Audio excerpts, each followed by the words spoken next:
Continuing, we talked about spherical coordinate system and how integration transforms to this system.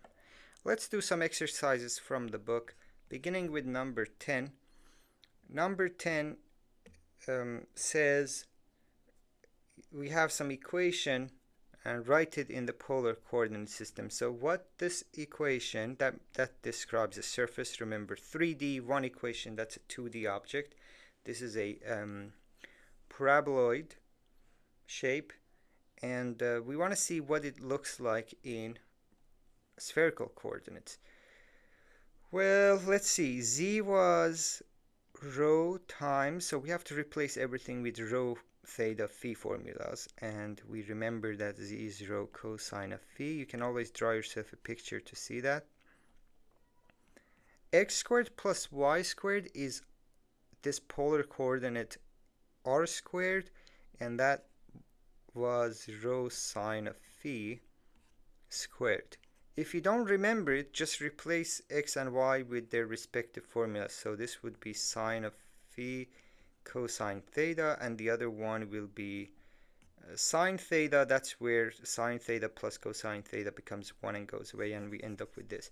And then we see that there is some simplification here because rho is often not 0, so we cancel that out. So cosine of theta becomes rho sine squared of theta. And if we want sines together, so rho will be cosine of theta divided by sine squared of phi.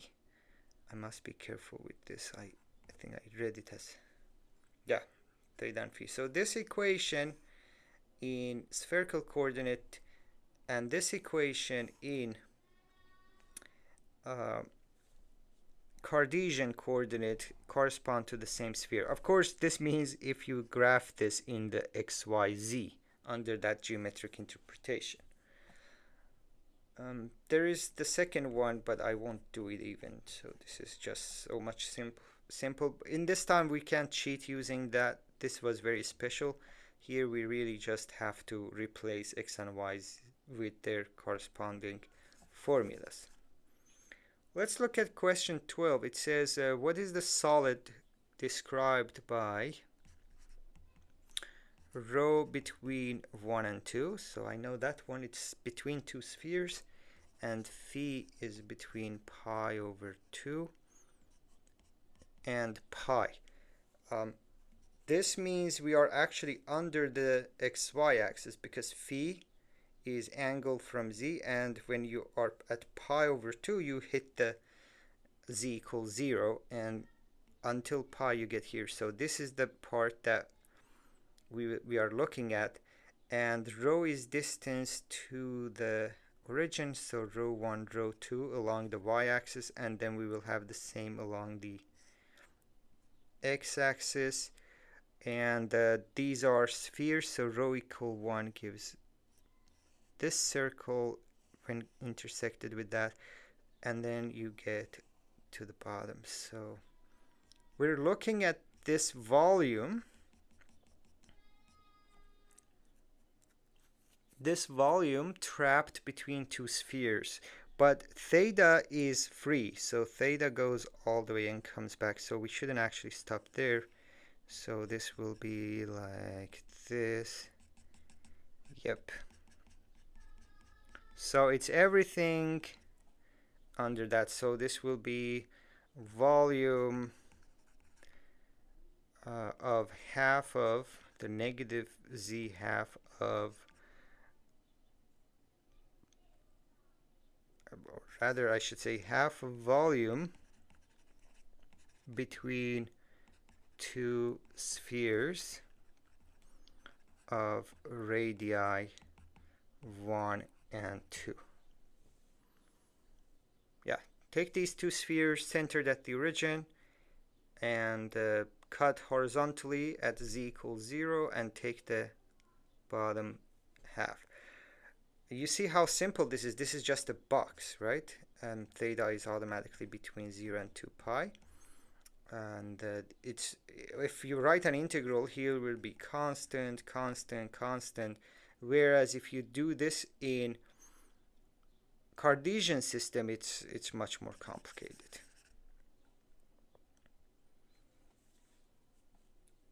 Okay, there is a ice cream shaped thing, and it's so hot these days. When you see such a question, you just have to do it.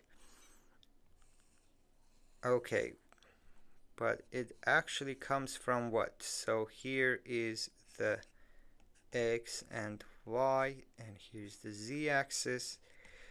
This shape here, this surface bounding from below, is z equal root of x squared plus y squared. That means if you let y be 0, that's z equal x. So these are lines. They have no bending like this. They are not paraboloid. So the difference between this, just for curiosity, and something like x squared plus y squared is one of them has sides like line and then rotates. That will be this one. The other one bends up more. So, and to see this, just kill one of the variables, let y equals 0 or something. So this is rotation of that one. Okay. So that's that surface bounding from below, and this one is part of a sphere of radius 8, y squared plus z squared equals 8. So our job is to integrate, find integral over this region of xy. This actually is calculating some kind of moment, but we don't care. The idea is to rewrite, obviously, that integration in spherical coordinates. So let's have a look and try to understand this thing.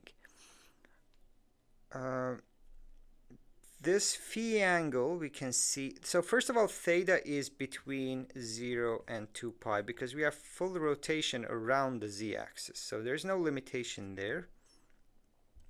And phi will be, because it includes z-axis, so phi starts at 0 and it goes all the way to this maximum angle. So let me shoot out a sample phi. So it hits something here, it hits something here, but then this is the maximum. So if you go above that, you will miss and there are no points.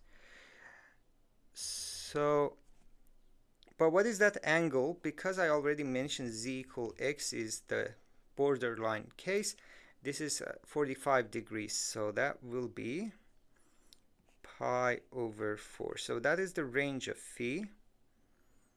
And once you are there, where does the rho change? Where's the radius? So radius starts at 0 because we move all the way. Look at my blue, solid blue rays.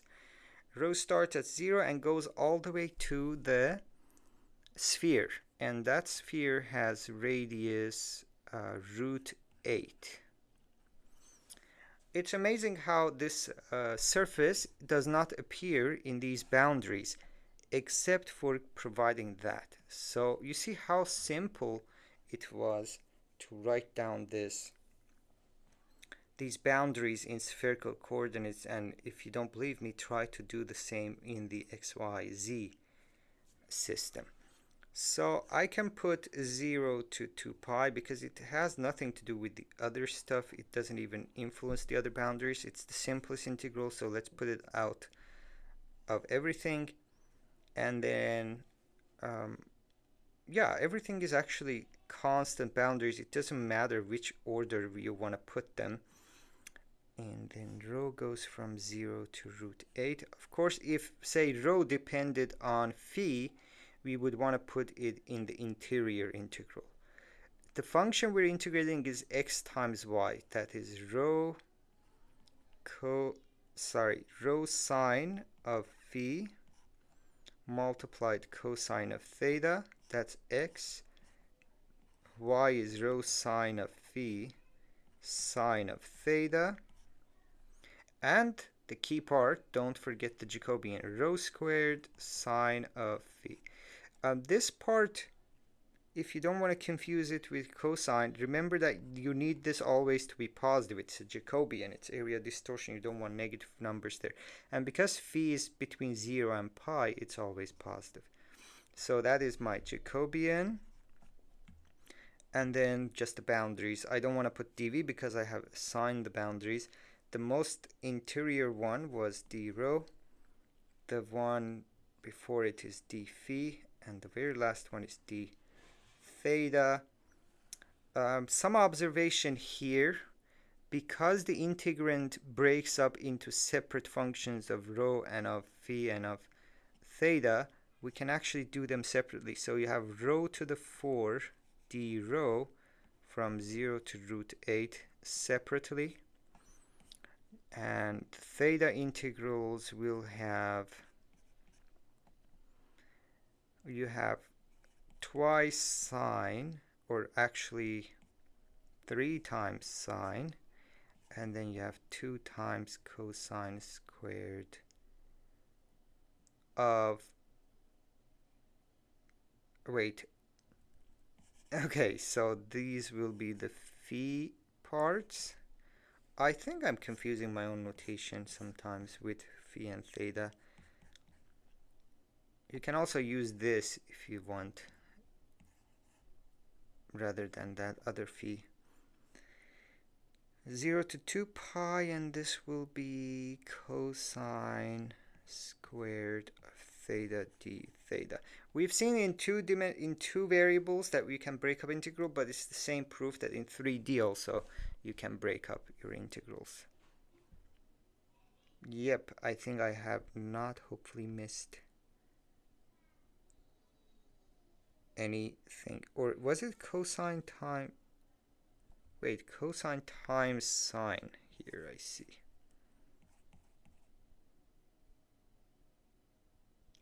Do I have cosine theta sine theta? But wouldn't that be 0? It will be 0 actually, because this is symmetric. This will be 0, but that doesn't, I mean, if we honestly wanted to be too clever, we could have seen that this is symmetric. We have 2 pi full rotation, and this dies out. Anything you have here positive, and the negative will be appearing on the other quadrant. So without calculation, we could see this is 0, but that doesn't waste our efforts because we tried writing things down. It could be that these are power 2s, or it's just x to the power 2. Okay, no waste of time. No, don't judge me. But yeah, that's the success of spherical system.